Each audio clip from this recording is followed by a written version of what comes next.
Et depuis le début, le conflit se répercute, vous le savez, sur le prix du pétrole, incidemment sur le prix à la pompe.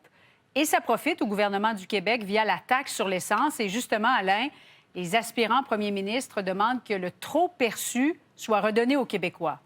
Oui, il faut dire que c'est quand même assez significatif ce qu'on récupère en TVQ actuellement auprès du gouvernement du Québec. Quoi que ça coûte de l'argent au gouvernement du Québec, on a une flotte de véhicules et on paie aussi pour le gaz naturel. Selon les calculs de l'Institut économique du Québec, chaque 10 sous amène 100 millions de dollars au gouvernement du Québec. Et au cours des 12 derniers jours, le gouvernement du Québec aurait accumulé en TVQ 6 millions de dollars. Pourquoi? Parce que vous l'avez remarqué, dépendamment des régions où vous vous situez actuellement, c'est une hausse de 15 à 20 sous le litre que les consommateurs ont vécu au cours des derniers jours. Là, il y a eu un recul au niveau du prix du Brent. On verra quand ça va se répercuter à la pompe. Ce qui est certain, c'est que les deux candidats à la succession de François Legault, Bernard Drainville en premier dès ce matin, ont demandé que le ministère des Finances retourne ce trop perçu aux contribuables. Écoutez. Lorsque je serai premier ministre, je vais redonner aux Québécois la différence qu'ils ont payée à la pompe entre ce qu'ils payaient avant la guerre et ce qu'ils payent maintenant.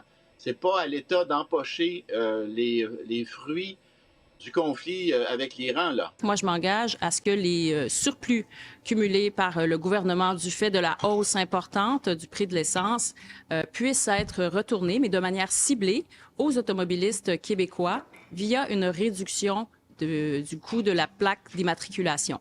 Donc, je pense qu'il faut aider à réduire cette pression-là.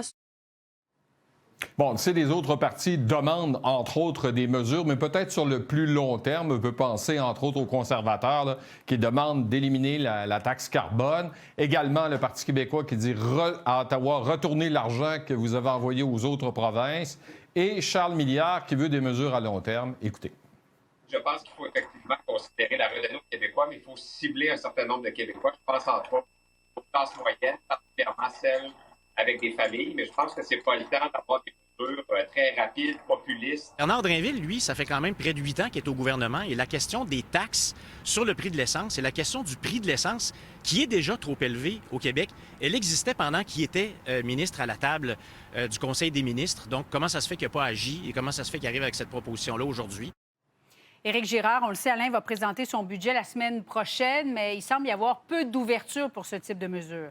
Bien, on dit que c'est peut-être un peu rapide comme décision. C'est ce qu'on nous a envoyé, entre autres, comme déclaration. Le ministre des Finances suit l'évolution de la situation de très près. Ceci étant dit, le conflit perdure depuis à peine une semaine. Il faut faire preuve de prudence avant de tirer des conclusions. On le sait. Éric Girard a consulté les deux prétendants à la succession de François Legault. Est-ce que le budget de la semaine prochaine plaît à Bernard Drainville? Écoutez. Oui, on peut dire que je suis à l'aise. Est-ce que ça aurait été mon budget? Peut-être pas. Ce que je comprends, c'est que le budget est fermé.